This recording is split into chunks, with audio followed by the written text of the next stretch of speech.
여러분, 절대 이 영양제 드시지 마세요. 지금 당장 서랍장 열어보시기 바랍니다.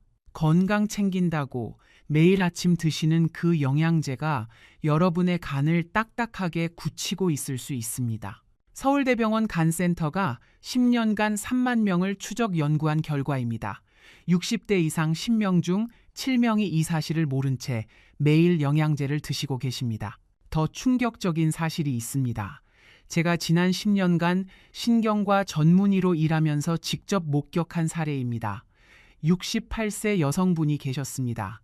건강을 위해 영양제를 열심히 드셨습니다. 10가지가 넘는 영양제를 매일 아침 드셨습니다. 어느 날 갑자기 의식을 잃고 응급실로 실려오셨습니다. 검사 결과가 충격적이었습니다. 혈액 속 칼슘 수치가 위험 수준을 넘어섰습니다. 신장이 심각하게 망가진 상태였습니다. 원인이 뭐였을까요? 바로 건강에 좋다고 매일 드시던 고용량 비타민 D였습니다. 이분은 자식들에게 짐이 되고 싶지 않아서 건강을 챙기셨던 겁니다. 그런데 오히려 건강을 챙긴다고 드신 영양제 때문에 병원에 입원하시게 됐습니다. 가족들이 고생하게 됐습니다. 이런 안타까운 일이 우리 주변에서 매일 일어나고 있습니다. 여러분, 오늘 이 영상을 끝까지 보시면 3가지를 알게 되십니다. 첫째, 60대 이후 절대 먹으면 안 되는 영양제 5가지입니다. 이 5가지는 건강에 좋다고 알려져 있지만 60대 이후에는 오히려 독이 됩니다. 둘째, 지금 당장 확인해야 할 위험 신호 6가지입니다. 이 신호를 알면 문제가 심각해지기 전에 막을 수 있습니다. 셋째, 돈 한 푼 안 들이고 안전하게 영양제 드시는 방법입니다. 누구나 오늘부터 바로 실천하실 수 있습니다. 이 3가지만 아시면 여러분은 자식들에게 짐 안 되면서 손주들과 오래오래 건강하게 지내실 수 있습니다. 또래분들 중에서 가장 건강한 분이 되실 겁니다. 주변에서 비결을 물어볼 거예요. 저는 10년차 신경과 전문의입니다. 지난 10년간 수천 명의 어르신을 진료했습니다.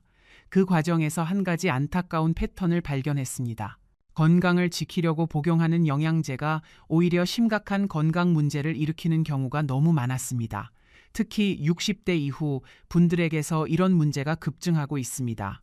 질병관리청 2023년 통계에 따르면 충격적인 수치가 나왔습니다. 65세 이상 어르신의 70%가 3가지 이상의 건강기능식품을 드시고 계십니다.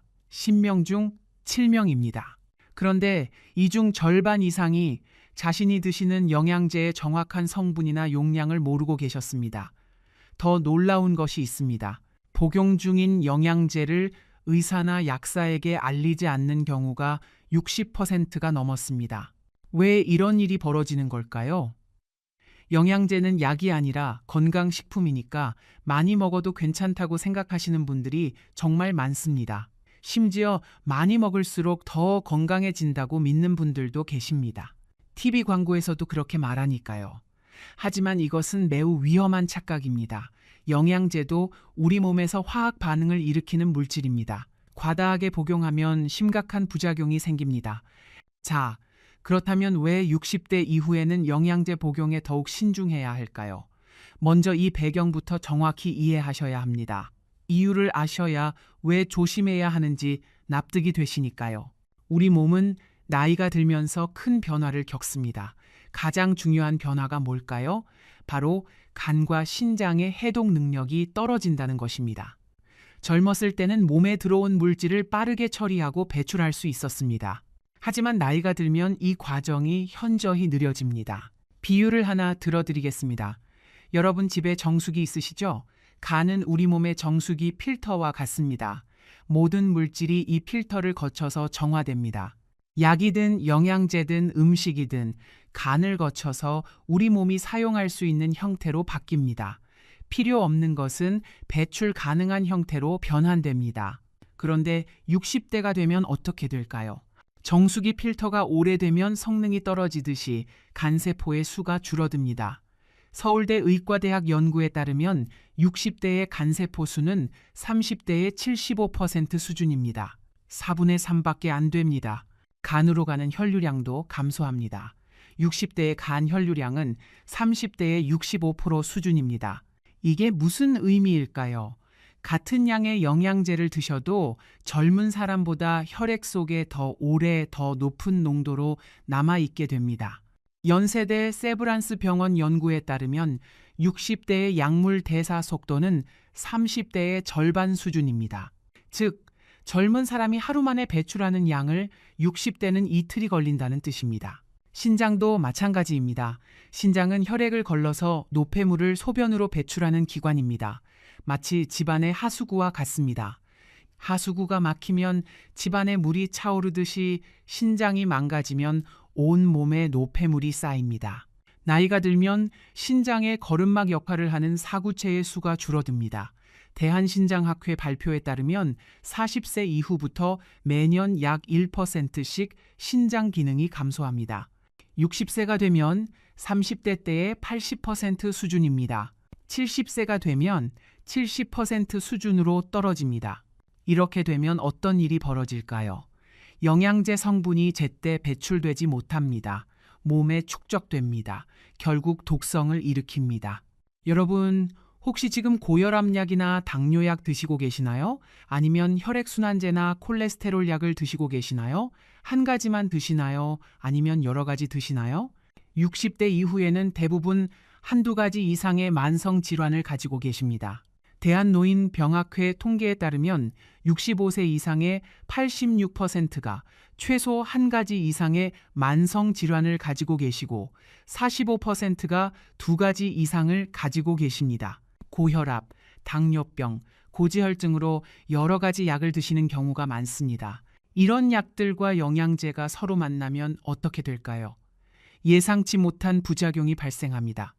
약효가 너무 세지거나 반대로 약효가 떨어지기도 합니다. 더 심각한 경우 장기가 손상되기도 합니다. 이것을 약물 상호작용이라고 합니다. 국민건강보험공단 자료에 따르면 65세 이상 어르신의 약물 관련 응급실 방문 중 38%가 영양제와 약물의 상호작용 때문이었습니다. 10명 중 4명입니다. 이 사실을 아시는 분이 거의 없습니다. 지금까지 왜 60대 이후 영양제가 위험한지 말씀드렸습니다. 요약하면 세 가지입니다. 첫째, 간의 해독 능력 저하로 영양제 성분이 몸에 더 오래 남습니다. 둘째, 신장의 배출 기능 감소로 영양제 성분이 축적됩니다. 셋째, 복용 중인 약과의 상호작용으로 예상치 못한 부작용이 생깁니다. 이 세 가지 때문에 같은 영양제도 60대 이후에는 독이 될 수 있습니다. 자, 이제 본격적으로 60대 이후 절대 먹으면 안 되는 영양제 5가지를 알려드리겠습니다. 하나하나 자세히 설명드릴 테니 끝까지 집중해서 들어주시기 바랍니다. 이 5가지는 모두 건강에 좋다고 널리 알려진 것들입니다. 그래서 더 위험합니다. 좋다고 알려져 있으니까 많이 드시거든요. 첫 번째로 조심해야 할 영양제입니다.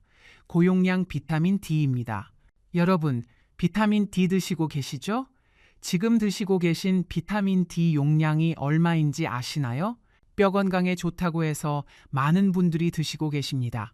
특히 요즘은 비타민 D 결핍이 각종 질병의 원인이라는 정보가 널리 퍼지면서 고용량 제품을 찾는 분들이 늘어나고 있습니다.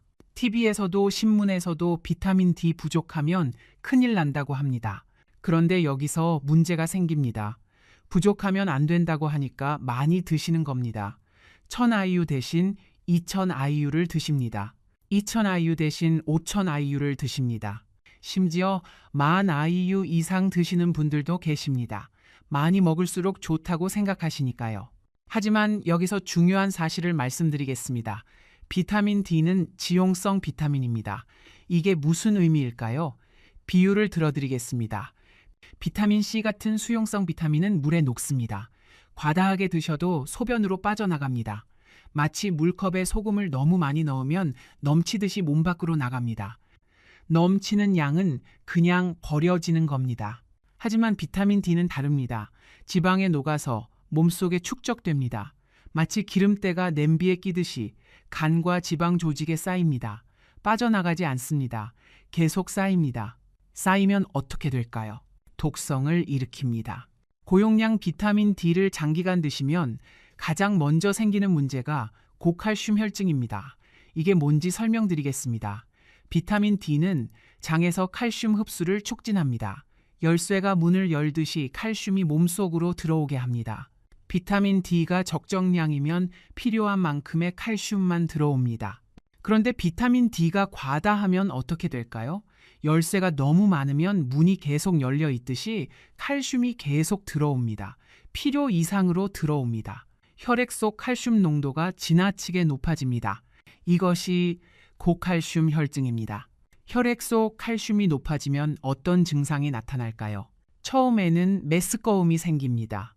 구토가 나고 변비가 생깁니다. 많은 분들이 이런 증상을 그냥 소화불량이라고 생각하십니다. 나이 들면 소화가 안 되니까 그런가 보다 하십니다. 대수롭지 않게 여기시고 계속 드십니다. 이 상태가 계속되면 어떻게 될까요? 서울 아산병원 5년 추적 연구 결과를 말씀드리겠습니다. 고칼슘 혈증이 지속되면 칼슘이 신장에 쌓입니다. 신장 결석이 생깁니다. 돌이 생기는 겁니다. 신장 결석이 얼마나 아픈지 아시죠? 출산만큼 아프다고 합니다. 더 심각한 것은 신장 기능이 급격히 나빠진다는 겁니다. 실제로 신장 결석으로 입원하시는 환자분들 중 42%가 고용량 비타민 D를 드시고 계셨습니다. 10명 중 4명이 넘습니다. 더 위험한 것이 있습니다. 혈관벽에 칼슘이 쌓이는 혈관 석회화입니다. 여러분 집에 오래된 수도관 있으시죠? 수도관에 물때가 끼면 물이 안 나오듯이 혈관이 딱딱해지면 피가 제대로 흐르지 않습니다. 심장병과 뇌졸중 위험이 크게 올라갑니다. 대한심장학회 발표에 따르면 혈관 석회화는 심혈관 질환 위험을 2.5배 높입니다. 또 하나 있습니다. 칼슘 농도가 높아지면 심장 박동이 불규칙해집니다. 부정맥이 생깁니다. 심장이 두근두근 뛰다가 갑자기 멈추기도 합니다. 심한 경우 심장이 갑자기 멈추는 심정지까지 이어질 수 있습니다. 특히 심장질환이 있거나 이뇨제를 드시는 분들은 더욱 위험합니다. 그렇다면 비타민 D는 얼마나 드셔야 안전할까요? 다행히 방법이 있습니다. 대한내분비학회 권고에 따르면 대부분의 성인은 하루 800에서 1000IU 정도면 충분합니다. 시중에는 5000, 심지어 10,000IU가 넘는 고용량 제품도 판매되고 있습니다. 이런 제품은 의사의 처방 없이 드시면 안 됩니다. 비타민 D가 심각하게 결핍된 특수한 경우에만 의사 지시하에 고용량을 드셔야 합니다. 한 가지 더 주의하실 점이 있습니다. 비타민 D와 칼슘제를 함께 드시는 분들이 많습니다. 뼈에 좋다고 해서 같이 드시는 겁니다. 이 경우 고칼슘 혈증 위험이 더욱 높아집니다. 서울대병원 연구에 따르면 비타민 D와 칼슘제를 함께 복용한 65세 이상 여성 그룹에서 고칼슘 혈증 발생률이 3배 높았습니다. 반드시 의사와 상의하셔야 합니다. 정리하면 비타민 D는 3가지만 기억하시면 됩니다. 첫째, 하루 800에서 1000IU 이하로 드세요. 둘째, 칼슘제와 함께 드실 때는 의사와 상담하세요. 셋째, 메스꺼움, 구토, 변비가 생기면 즉시 복용을 중단하세요. 자, 두 번째로 조심해야 할 영양제로 넘어가겠습니다. 대용량 오메가3입니다. 여러분, 오메가3 드시고 계시나요? 몇 밀리그램짜리 드시고 계시나요? 혈관 건강에 좋다고 해서 많은 분들이 드시고 계십니다. 실제로 적절한 양의 오메가3는 중성지방을 낮추고 염증을 줄이는 효과가 있습니다. 이건 맞는 말입니다. 그런데 여기서 문제가 생깁니다. 좋다고 하니까 더 많이 드시는 분들이 계십니다. 1000mg짜리 대신 3000mg짜리를 찾으십니다. 심지어 4000mg 이상 드시는 분들도 계십니다. 많이 먹으면 혈관이 더 깨끗해질 거라고 생각하시니까요. 대용량으로 드시면 어떤 일이 벌어질까요? 가장 큰 위험은 출혈입니다. 오메가3는 혈소판이 서로 뭉치는 것을 방해합니다. 혈소판이 뭐냐고요? 상처가 생겼을 때 피를 멈추게 하는 역할을 합니다. 마치 벽에 난 구멍을 막는 벽돌과 같습니다. 상처 난 곳에 혈소판이 모여서 구멍을 막아주는 겁니다. 오메가3가 이 기능을 억제합니다. 적절한 양이라면 괜찮습니다. 혈전 예방에 도움이 됩니다. 혈관이 막히는 것을 방지합니다. 하지만 과다하게 드시면 어떻게 될까요? 출혈이 멈추지 않습니다. 작은 상처에도 피가 계속 납니다. 여러분, 혹시 지금 아스피린 드시고 계시나요? 클로피도그렐 드시고 계시나요? 와파린 드시고 계시나요? 이런 혈액 관련 약을 드시는 분들이 고용량 오메가3를 함께 드시면 어떻게 될까요? 출혈 위험이 급격히 높아집니다. 서울대병원 연구에 따르면 항응고제와 고용량 오메가3를 함께 복용한 환자군에서 출혈 위험이 3배 높았습니다. 10명 중 3명이 출혈 관련 문제를 경험했습니다. 어떤 증상이 나타날까요? 코피가 자주 납니다. 양치질할 때 잇몸에서 피가 납니다. 작은 상처에도 피가 오래 멈추지 않습니다. 이런 증상이 있으시면 즉시 복용을 중단하시고 의사와 상담하셔야 합니다. 더 심각한 것은 내부 출혈입니다. 겉으로는 보이지 않습니다. 하지만 위장관이나 뇌에서 출혈이 발생할 수 있습니다. 어떤 신호가 나타날까요? 검은색 변이 나오면 위장관 출혈을 의심해야 합니다. 갑자기 심한 두통이나 어지럼증이 생기면 뇌출혈을 의심해야 합니다. 이런 증상이 있으면 즉시 응급실을 방문해야 합니다. 뇌출혈의 경우 골든타임을 놓치면 돌이킬 수 없는 후유증이 남습니다. 반신마비가 올 수 있습니다. 말을 못하게 될 수 있습니다. 72세 남성분 사례를 말씀드리겠습니다. 이분은 심장이 안 좋으셔서 아스피린을 드시고 계셨습니다. 거기에 혈관 건강을 위해 오메가3 4000mg을 더 드셨습니다. 어느 날 양치질 하다가 잇몸에서 피가 많이 났습니다. 대수롭지 않게 여기셨습니다. 며칠 후 검은색 변을 보셨습니다. 그래도 그냥 지나쳤습니다. 일주일 후 갑자기 어지럽고 구역질이 났습니다. 응급실에서 검사하니 위장관 출혈이 심했습니다. 수혈을 받으셔야 했습니다. 이분이 처음에 잇몸 출혈이나 검은 변을 봤을 때 바로 병원에 오셨다면 이렇게까지 심해지지 않았을 겁니다. 그렇다면 오메가3는 얼마나 드셔야 안전할까요? 다행히 기준이 있습니다. 대한영양학회 권고에 따르면 하루 1000mg 이하로 드시는 것이 안전합니다. 시중에는 3000mg, 4000mg짜리 고용량 제품도 있습니다. 특별한 의학적 이유가 없다면 피하시는 것이 좋습니다. 중성지방이 매우 높아서 의사가 고용량을 권한 경우에만 드시는 겁니다. 한 가지 더 있습니다. 수술을 앞두고 계시다면 최소 일주일 전에는 오메가3 복용을 중단하셔야 합니다. 수술 중 출혈이 멈추지 않아 위험한 상황이 발생할 수 있기 때문입니다. 수술 전에 담당 의사에게 오메가3 복용 사실을 꼭 말씀하세요. 정리하면 오메가3는 3가지만 기억하시면 됩니다. 첫째, 하루 1000mg 이하로 드세요. 둘째, 혈액 관련 약을 드시면 의사와 상담하세요. 셋째, 수술 일주일 전에는 중단하세요. 지금까지 2가지를 말씀드렸습니다. 고용량 비타민 D와 대용량 오메가3입니다. 다음은 많은 분들이 모르고 계신 더 위험한 영양제입니다. 세 번째로 조심해야 할 영양제입니다. 홍국입니다. 홍국이 뭘까요? 붉은 효모로 쌀을 발효시켜 만든 것입니다. 콜레스테롤을 낮추는 효과가 있다고 알려져 있습니다. 많은 분들이 콜레스테롤 걱정에 홍국 제품을 찾으십니다. 약은 부작용이 무섭고 천연식품은 안전하다고 생각하시기 때문입니다. 그런데 여기서 충격적인 사실을 말씀드리겠습니다. 저도 처음에 이 사실을 알고 놀랐습니다. 많은 분들이 모르고 계십니다. 홍국에는 로바스타틴이라는 성분이 들어 있습니다. 이것이 뭘까요? 콜레스테롤 약인 스타틴과 거의 같은 물질입니다. 즉, 홍국은 건강기능식품으로 분류되어 있지만 실제로는 약물과 같은 효과를 내는 것입니다. 천연식품이라고 생각하시지만 사실은 약을 드시는 것과 같습니다. 문제가 뭘까요? 건강기능식품은 약품보다 규제가 느슨합니다. 제품마다 로바스타틴 함량이 제각각입니다. 식품의약품안전처 조사 결과를 말씀드리겠습니다. 시중에 판매되는 홍국 제품 30개를 검사했습니다. 어떤 제품은 로바스타틴이 거의 안 들어 있었습니다. 어떤 제품은 약물 수준으로 많이 들어 있었습니다. 함량 차이가 최대 10배까지 났습니다. 함량이 일정하지 않으면 효과도 예측할 수 없습니다. 부작용 위험도 커집니다. 오늘은 적게 들어있는 제품을 드시다가 내일은 많이 들어있는 제품을 드실 수 있습니다. 몸이 어떻게 반응할지 알 수 없습니다. 홍국의 가장 심각한 부작용은 근육 손상입니다. 의학 용어로 횡문 근육해증이라고 합니다. 무서운 질환입니다. 근육세포가 파괴되면서 근육 속 물질이 혈액으로 쏟아져 나옵니다. 마치 댐이 무너져서 물이 넘치듯이 근육이 녹아내립니다. 처음에는 어떤 증상이 나타날까요? 근육통으로 시작합니다. 운동을 안 했는데 근육이 아픕니다.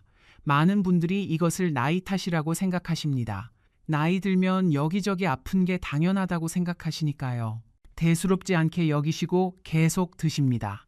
이 상태가 계속되면 어떻게 될까요? 근육이 녹아내리면서 신장이 망가집니다. 신장은 근육에서 나온 물질을 처리해야 하는데 양이 너무 많으면 감당을 못합니다. 하수구가 막히듯이 신장이 막힙니다. 급성 심부전으로 이어질 수 있습니다. 투석을 받으셔야 할 수도 있습니다. 특히 위험한 경우가 있습니다. 이미 콜레스테롤 약을 드시는 분이 홍국까지 함께 드시면 이런 위험이 더욱 높아집니다. 왜냐하면 둘 다 같은 성분이니까요. 스타틴 약을 드시면서 홍국까지 드시면 스타틴을 2배로 드시는 것과 같습니다. 세브란스 병원 연구에 따르면 스타틴 약물과 홍국을 함께 복용한 환자군에서 근육 손상 위험이 4배 높았습니다. 10명 중 4명이 근육 관련 부작용을 경험했습니다. 65세 남성분 사례를 말씀드리겠습니다. 이분은 콜레스테롤이 높아서 병원에서 스타틴 약을 처방받으셨습니다. 그런데 약만으로는 부족할 것 같아서 건강식품 매장에서 홍국 제품을 사서 함께 드셨습니다. 천연식품이니까 안전할 거라고 생각하셨습니다. 한 달쯤 지나니까 다리가 아프기 시작했습니다. 처음에는 운동 부족 때문인가 보다 하셨습니다. 그런데 점점 심해졌습니다. 계단 오르기가 힘들어졌습니다. 소변 색깔이 콜라색처럼 진해졌습니다. 병원에 오셨을 때는 이미 급성 심부전 상태였습니다. 응급 투석을 받으셔야 했습니다. 이분이 홍국 드시기 전에 의사에게 상담했더라면 이런 일이 없었을 겁니다. 또한 홍국은 간에도 부담을 줍니다. 간 수치가 올라가고 간 기능이 나빠질 수 있습니다. 심한 경우 간염이나 간부전까지 진행될 수 있습니다. 이유 없이 피로감이 심하거나 소변 색깔이 진해지고 피부나 눈의 흰자위가 노랗게 변한다면 즉시 복용을 중단하시고 병원을 방문하셔야 합니다. 홍국은 어떻게 해야 할까요? 의사의 처방과 모니터링 없이 복용해서는 안 됩니다. 콜레스테롤이 걱정되신다면 혼자서 홍국을 드시기보다는 의사와 상담하세요. 정확한 진단을 받으시고 필요하다면 정식 약물을 처방받는 것이 훨씬 안전합니다. 약물은 용량이 일정하고 의사가 정기적으로 검사해 주시니까요. 정리하면 홍국은 3가지만 기억하시면 됩니다. 첫째, 콜레스테롤 약을 드시면 절대 함께 드시지 마세요. 둘째, 근육통이 생기면 즉시 중단하세요. 셋째, 콜레스테롤 관리는 의사와 상담하세요. 네 번째로 조심해야 할 영양제입니다. 고용량, 비타민 E입니다. 비타민 E는 강력한 항산화제로 알려져 있습니다. 노화 방지와 면역력 증강을 위해 많은 분들이 드시고 계십니다. 항산화제라고 하면 무조건 좋다고 생각하시는 분들이 많습니다. 활성산소를 없애주니까 건강에 좋다고 하시죠. 하지만 여기서 놀라운 사실을 말씀드리겠습니다. 비타민 E도 지용성 비타민입니다. 비타민 D처럼 몸에 축적됩니다. 과다하게 드시면 여러 문제가 생깁니다. 가장 큰 문제는 역시 출혈 위험입니다. 비타민 E는 비타민 K의 작용을 방해합니다. 비타민 K가 뭘까요? 혈액 응고의 필수적인 영양소입니다. 상처가 나면 피를 멈추게 하는데 꼭 필요합니다. 마치 접착제 같은 역할을 합니다. 고용량 비타민 E를 드시면 이 기능이 약해집니다. 혈액이 제대로 응고되지 않습니다. 출혈이 쉽게 발생하고 멈추기 어려워집니다. 오메가3와 비슷한 문제입니다. 항응고제를 드시는 분들에게는 더욱 위험합니다. 와파린을 드시는 분들이 고용량 비타민 E를 함께 드시면 출혈 위험이 급격히 올라갑니다. 삼성서울병원 연구에 따르면 와파린과 고용량 비타민 E를 함께 복용한 환자군에서 출혈 사건 발생률이 2.8배 높았습니다. 더 놀라운 연구 결과가 있습니다. 하버드 대학교에서 15년간 3만 명을 추적한 연구입니다. 하루 400 IU 이상의 고용량 비타민 E를 장기간 복용한 그룹에서 그렇지 않은 그룹보다 전체 사망률이 높았습니다. 건강을 위해 드신 영양제가 오히려 사망 위험을 높인 것입니다. 왜 이런 일이 벌어졌을까요? 정확한 기전은 아직 완전히 밝혀지지 않았습니다. 하지만 과도한 항산화 작용이 오히려 우리 몸의 자연스러운 방어 기전을 방해할 수 있다는 가설이 있습니다. 우리 몸은 어느 정도의 활성산소가 필요합니다. 면역 기능에 필요하거든요. 이것을 너무 많이 없애면 오히려 문제가 됩니다. 또한 고용량 비타민 E는 전립선 암 위험을 높일 수 있다는 연구 결과도 있습니다. 미국 국립암센터의 셀렉트 연구입니다. 하루 400 IU 이상 비타민 E를 복용한 남성 그룹에서 전립선암 발생률이 17% 높았습니다. 건강을 위해 드신 영양제가 오히려 암 위험을 높일 수 있다니 매우 아이러니한 상황입니다. 비타민 E는 어떻게 드셔야 할까요? 다행히 기준이 있습니다. 특별한 결핍이 없다면 하루 400 IU를 넘지 않도록 조심하셔야 합니다. 항응고제를 드시고 계시다면 반드시 의사와 상의하셔야 합니다. 정리하면 비타민 E는 3가지만 기억하시면 됩니다. 첫째, 하루 400 IU 이하로 드세요. 둘째, 항응고제 드시면 의사와 상담하세요. 셋째, 전립선 건강이 걱정되시면 고용량은 피하세요. 5번째로 조심해야 할 영양제입니다. 이것은 많은 분들이 전혀 모르고 계십니다. 고농도 비오틴입니다. 비오틴이 뭘까요? 비타민 B군에 속하는 수용성 비타민입니다. 모발과 손톱 건강에 좋다고 알려져 있습니다. 최근 탈모 예방을 위해 고농도 비오틴 제품을 찾는 분들이 많아졌습니다. 머리카락 빠지는 게 걱정되셔서 드시는 분들이 많습니다. 하지만 여기서 정말 심각한 문제가 있습니다. 이것은 생명과 직결되는 문제입니다. 비오틴은 혈액 검사 결과를 왜곡시킵니다. 이게 무슨 말일까요? 설명드리겠습니다. 많은 혈액 검사가 면역 분석법이라는 방법을 사용합니다. 고농도 비오틴이 이 검사를 방해합니다. 검사 기계가 제대로 작동하지 않게 만드는 겁니다. 특히 위험한 것이 2가지입니다. 갑상선 기능 검사와 심장 표지자 검사입니다. 예를 들어볼까요? 갑상선 기능이 정상인데도 비오틴 때문에 갑상선 기능 항진증으로 잘못 진단될 수 있습니다. 그러면 어떻게 될까요? 필요 없는 갑상선 약을 드시게 됩니다. 반대로 갑상선 기능 저하증이 있는데도 정상으로 나올 수 있습니다. 필요한 치료를 받지 못하게 됩니다. 더 위험한 것이 있습니다. 심장 표지자 검사의 왜곡입니다. 가슴 통증으로 응급실에 오신 환자가 심근경색인지 아닌지 판단하는 검사가 있습니다. 트로포닌이라는 검사입니다. 심장 근육이 손상되면 트로포닌이 혈액으로 나옵니다. 이 수치를 보고 심근경색인지 판단합니다. 비오틴이 이 검사 결과를 낮게 나오게 만들 수 있습니다. 실제로는 심근경색인데 검사 결과가 정상으로 나옵니다. 의사가 심근경색이 아니라고 판단합니다. 적절한 치료 시기를 놓칩니다. 심근경색은 골든타임을 놓치면 심장 근육이 죽습니다. 생명이 위험해집니다. 미국 식품의약국에서도 이 문제에 대해 공식 경고를 발표했습니다. 고농도 비오틴을 복용하는 환자에서 트로포닌 검사 오류로 인한 사망 사례가 보고되었기 때문입니다. 실제로 사람이 죽었습니다. 모발 건강을 위해 드신 영양제 때문에요. 비오틴은 어떻게 해야 할까요? 다행히 방법이 있습니다. 혈액 검사를 받기 최소 일주일 전에는 비오틴 복용을 중단하셔야 합니다. 그리고 응급실이나 병원을 방문하실 때는 반드시 비오틴을 드시고 있다는 사실을 의료진에게 말씀하셔야 합니다. 특히 가슴 통증으로 응급실에 가시면 반드시 말씀하세요. 정리하면 비오틴은 3가지만 기억하시면 됩니다. 첫째, 혈액 검사 일주일 전에는 중단하세요. 둘째, 병원 방문 시 복용 사실을 알리세요. 셋째, 가슴 통증이 있으면 즉시 의료진에게 비오틴 복용 사실을 말씀하세요.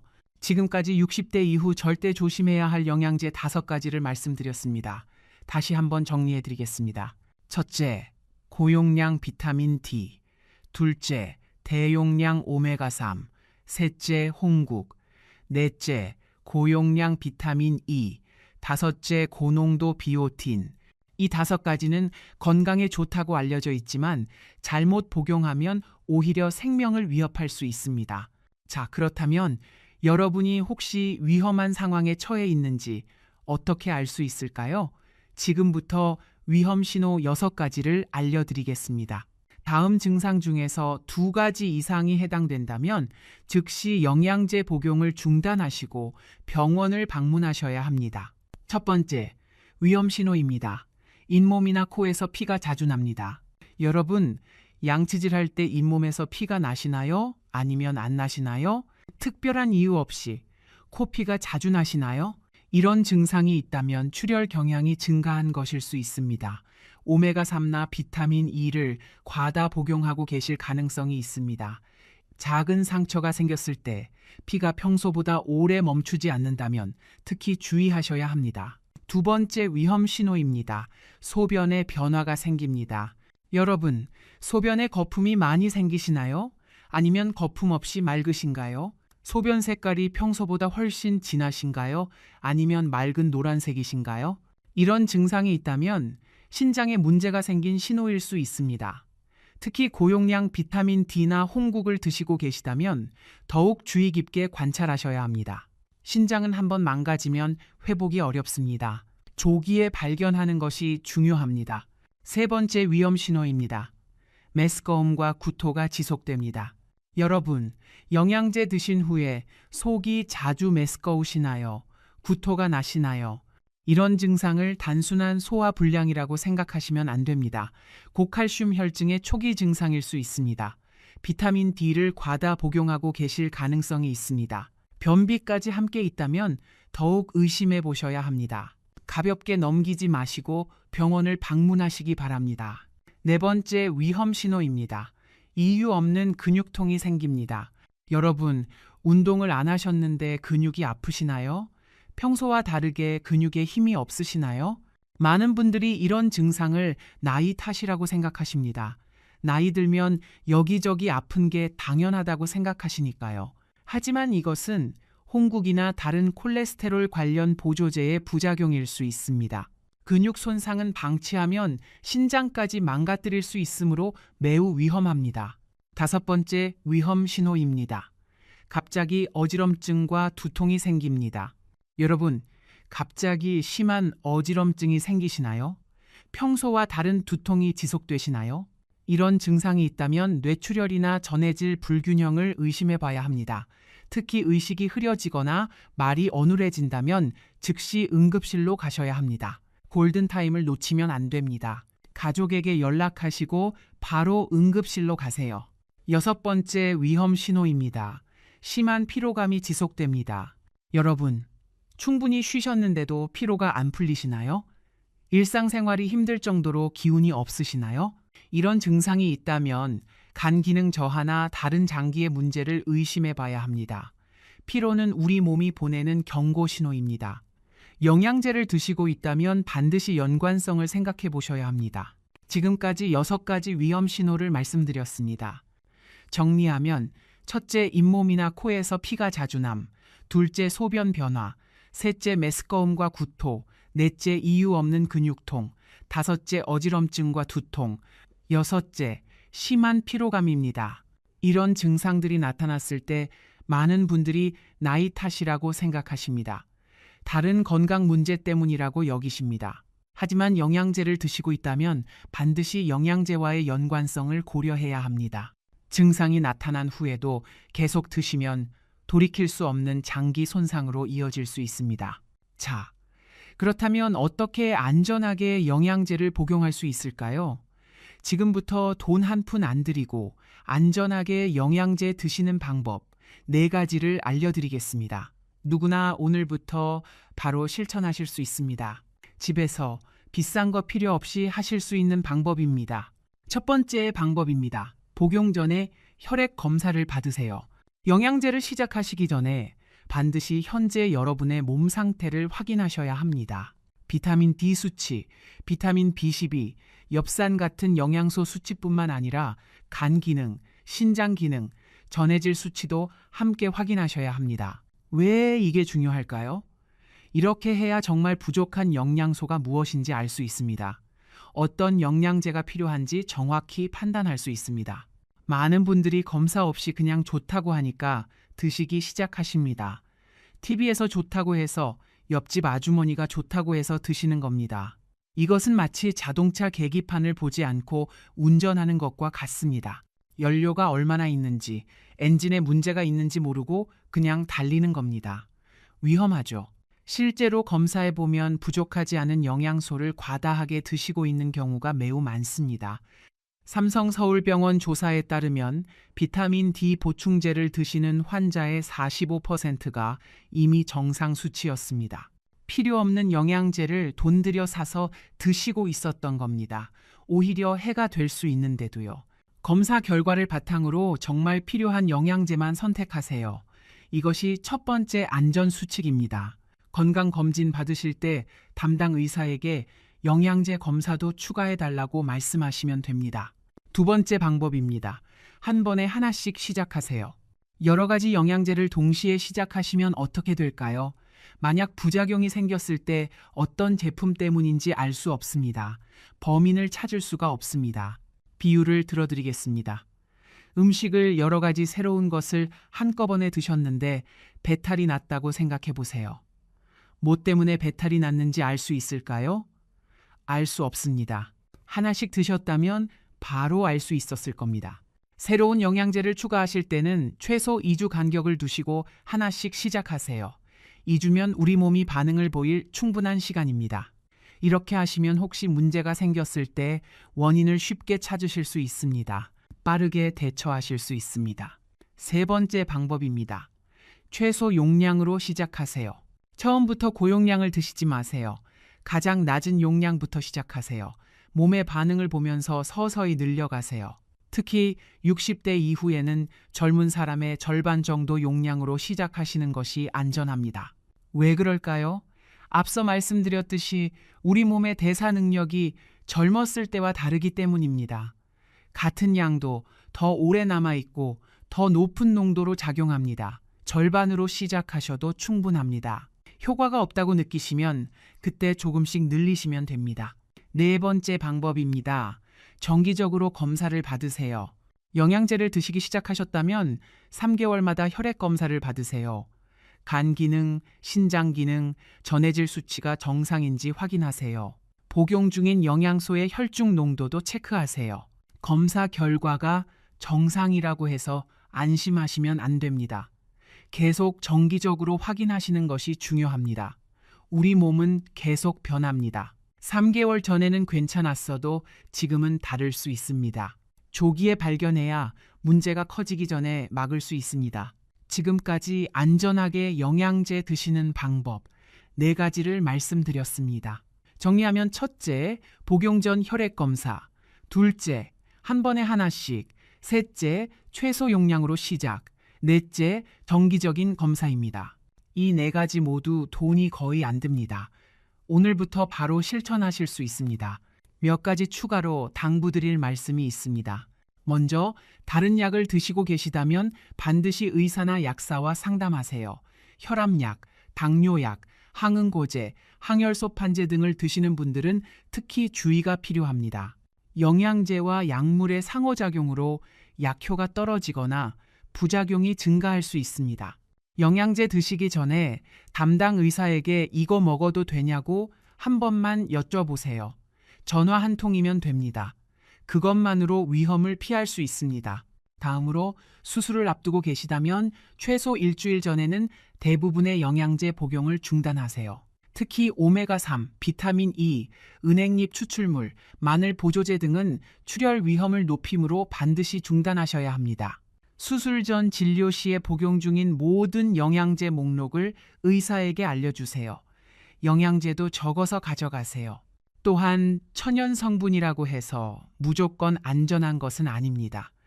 홍국이나 인삼, 홍삼도 약물과 상호작용을 일으킬 수 있고 부작용이 있을 수 있습니다. 천연이라는 말에 속지 마시고 어떤 성분이든 의사나 약사와 상담 후 드시기 바랍니다.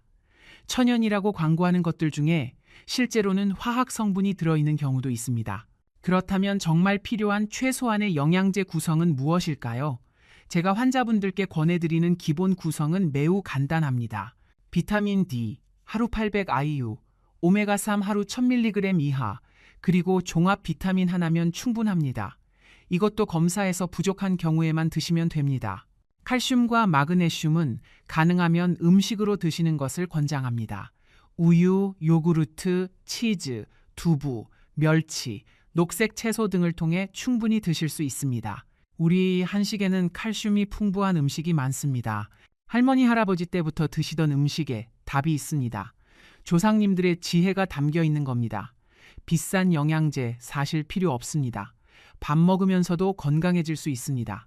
많은 분들이 영양제를 많이 먹을수록 건강해진다고 생각하십니다.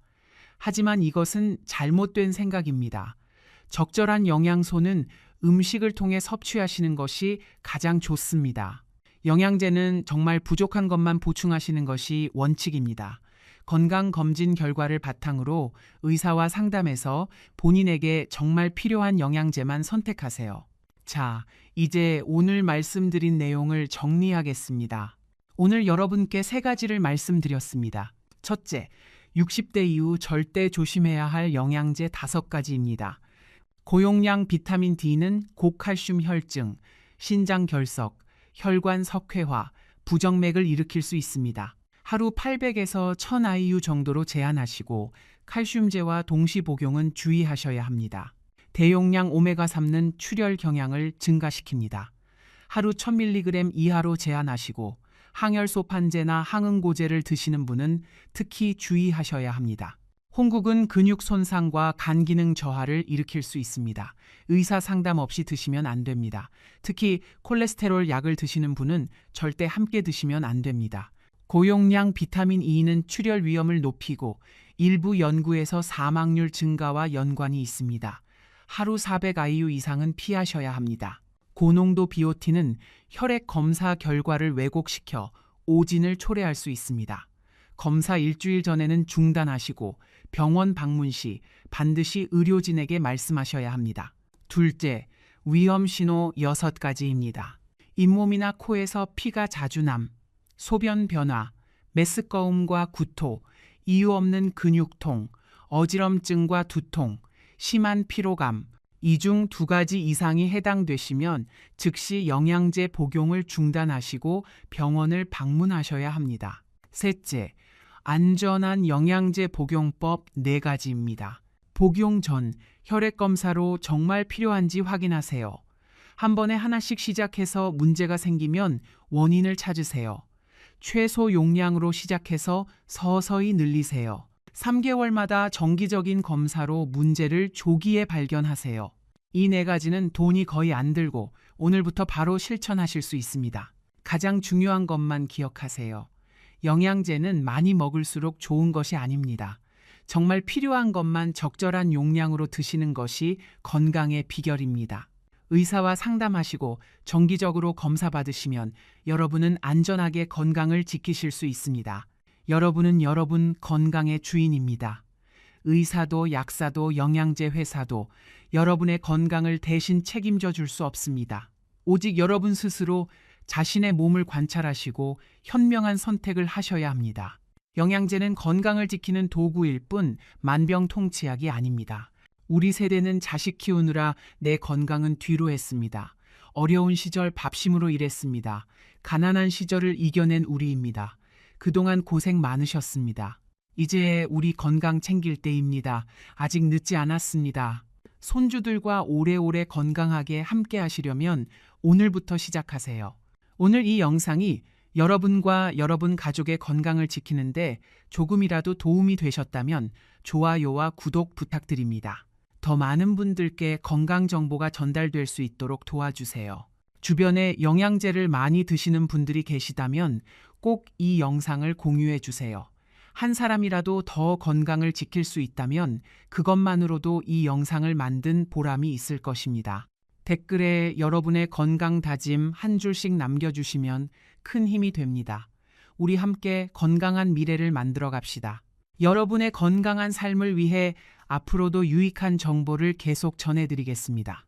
마지막으로 한 가지 당부드립니다. 이 영상은 교육 목적으로 제작되었습니다. 개인의 건강 상태에 따라 적절한 조치는 다를 수 있습니다. 영양제 복용이나 중단에 관한 결정은 반드시 담당 의사와 상담 후 하시기 바랍니다. 특히 현재 질병 치료 중이시거나 약물을 드시고 계시다면 더욱 그렇습니다. 여러분의 건강한 내일을 위해 오늘 제가 전해드린 정보가 작은 씨앗이 되어 여러분의 삶에 큰 변화를 가져오기를 진심으로 바랍니다. 건강은 하루아침에 만들어지는 것이 아닙니다. 매일매일 현명한 선택이 쌓여서 만들어지는 것입니다. 오늘부터 시작하세요. 아직 늦지 않았습니다. 우리 모두의 건강을 위해 함께 합시다. 건강한 하루 되시길 바랍니다. 감사합니다.